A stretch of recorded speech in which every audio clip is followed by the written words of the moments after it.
Thanks everybody for coming out today. So my name's Adam, for those of you who I have not gotten to meet in person. And yeah, I don't know what the title of my talk would be, other than things I've learned about CSS over like 10 years of typing it sometimes. So when I went to college, this was one of my... Cool. All right. This was one of my favorite quotes, and my chemistry professor gave this to me to kind of make us less afraid of learning and trying to break down things that already existed. And I think that this is really true in the world of front-end development, because it's really a very baby discipline. The internet hasn't been around that long. Chemistry has been around forever, right? And we're still learning about chemistry constantly. So I think that it's really important to remember, even if you've only been typing CSS for a couple of months, that there's a lot of work to do. There's a lot of stuff that's broken. There's a lot of stuff that's not fun about typing CSS or front-end development right now in general. So yeah, I try to keep that in mind, that it's part of our responsibility to fix it a little bit. So a quick couple things about me. I come from this state, which is in Maine. It's very cold there. Home of the Maine coon cat, if you're unfamiliar. It's a pretty majestic beast.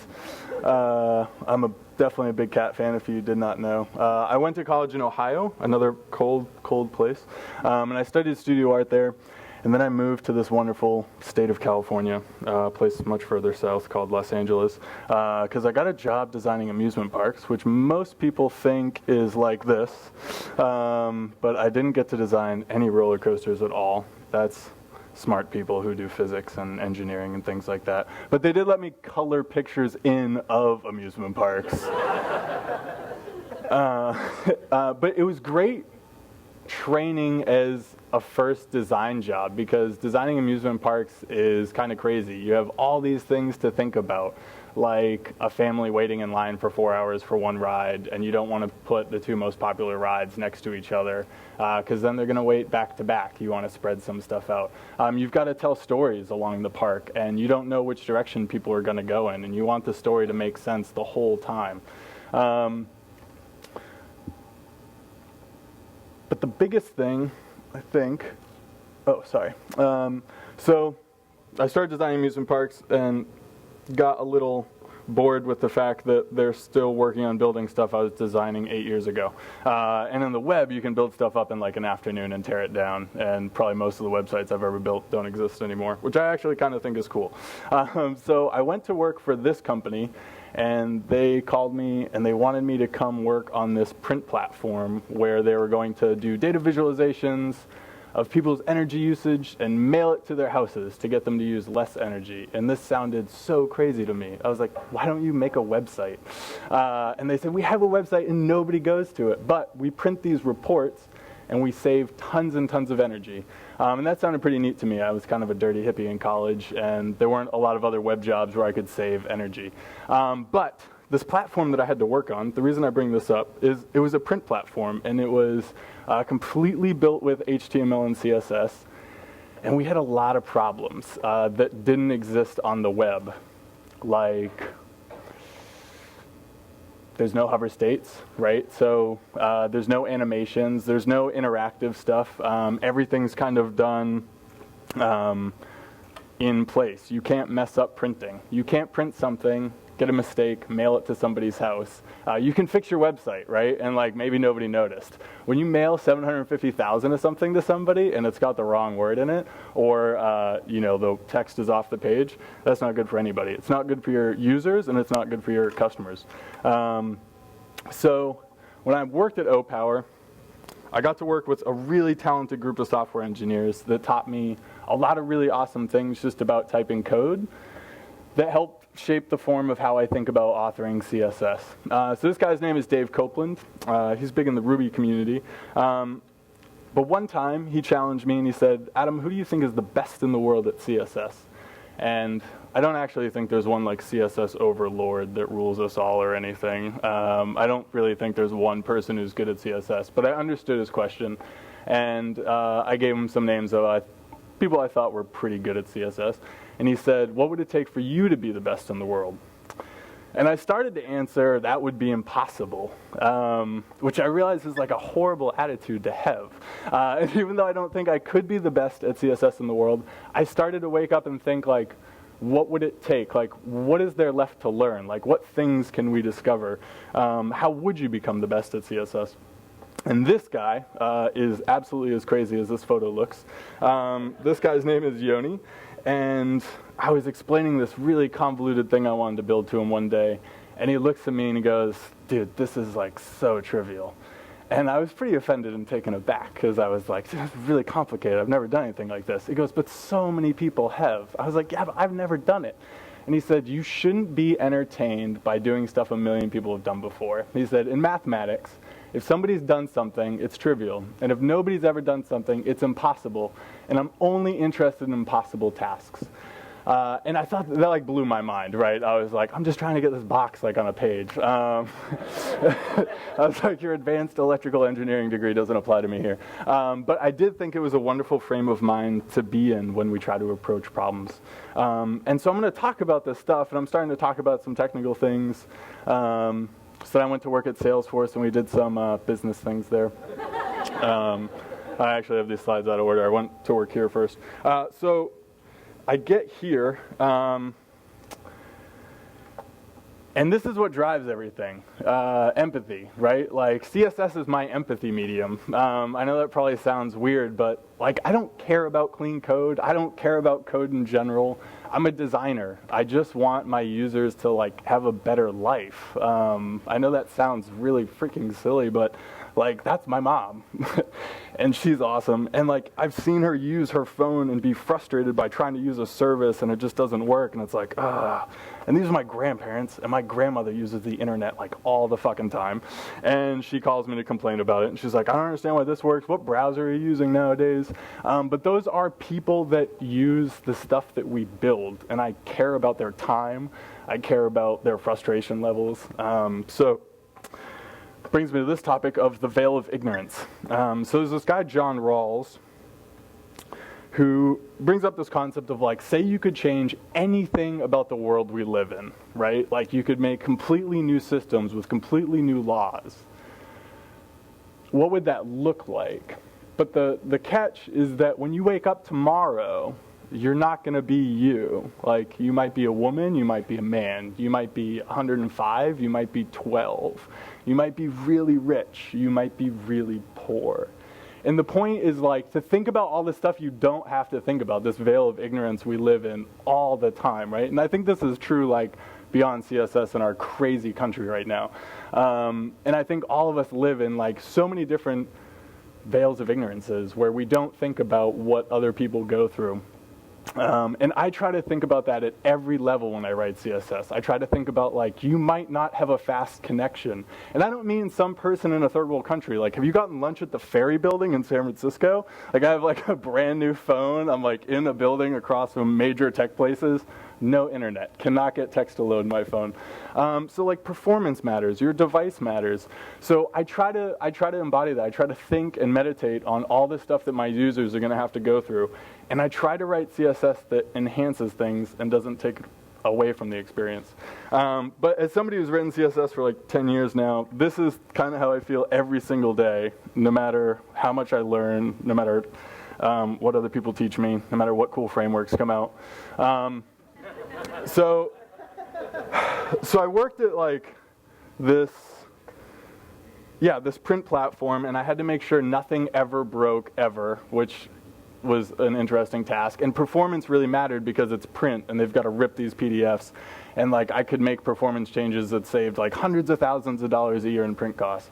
And I come to the web, and I start asking questions for these feedback loops I have on this like wonderful print platform. I say that slightly sarcastically.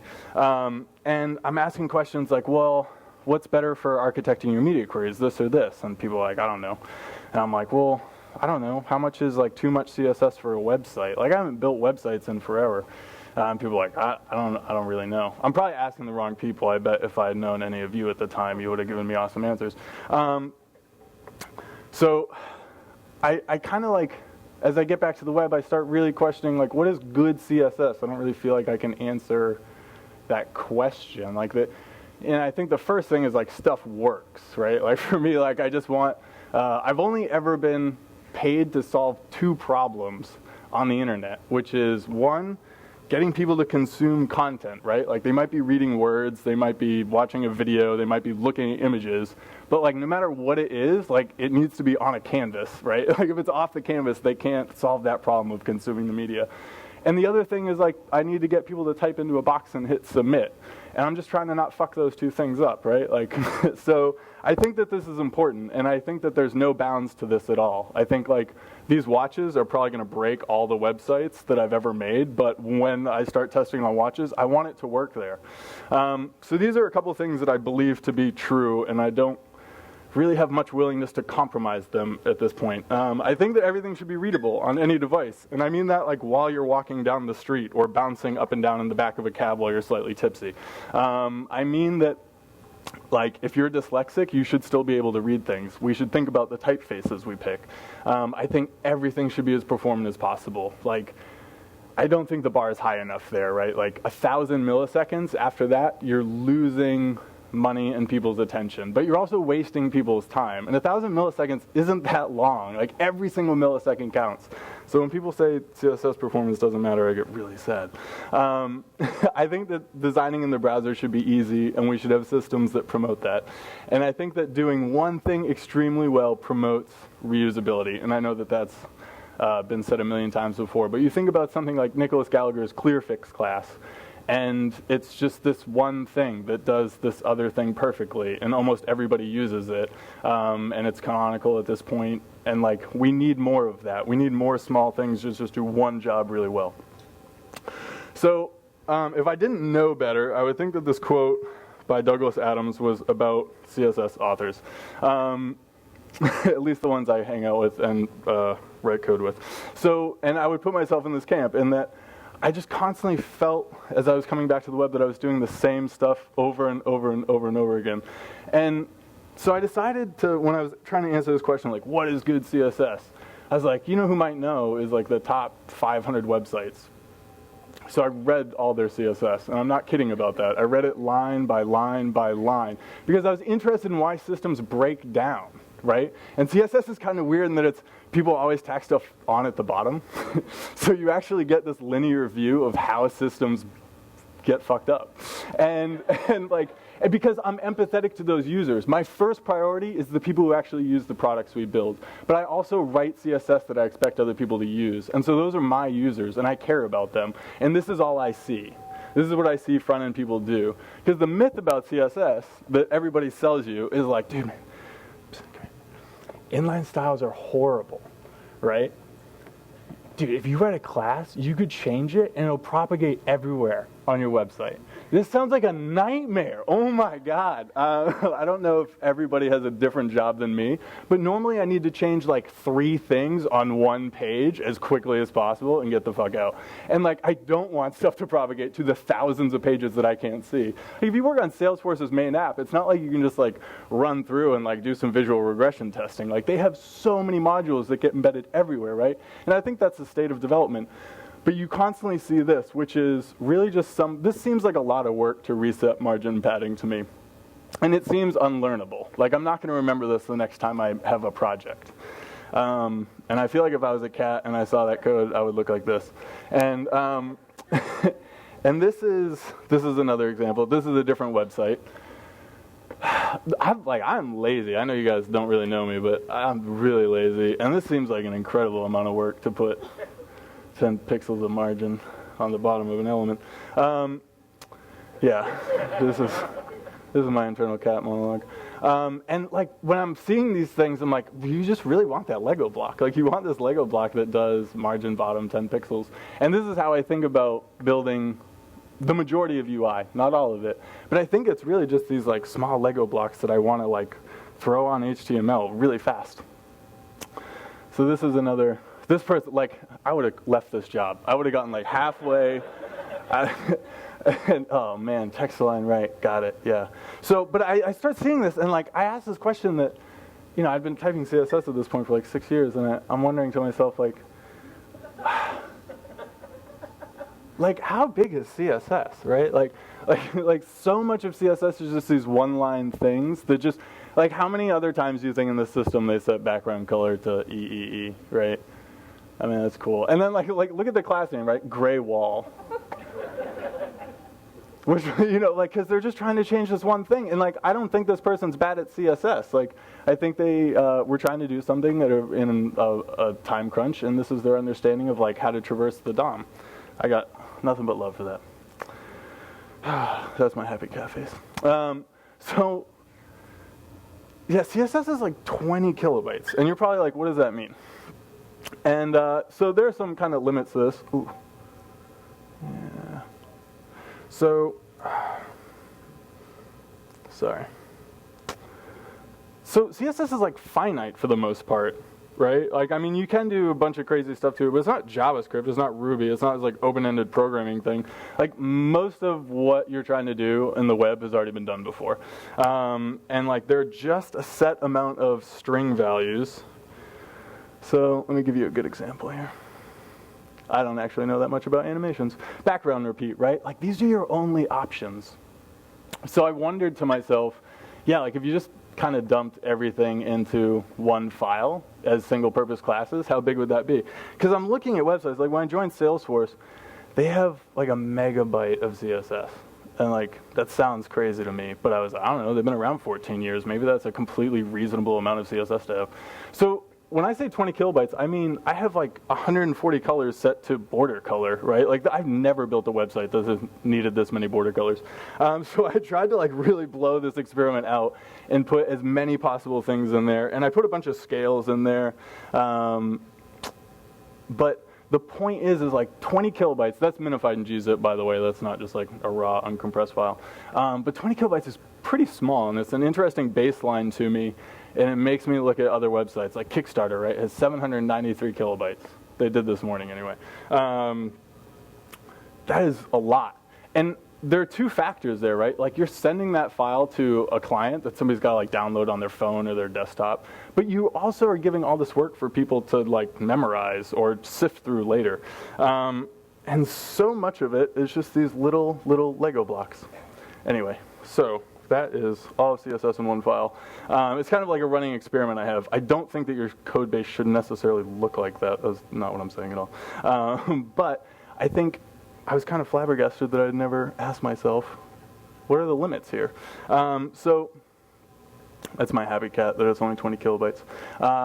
So if you actually take those single-purpose classes and you wanted to target a multitude of media breakpoints, you could namespace those classes to only target 3 different breakpoints.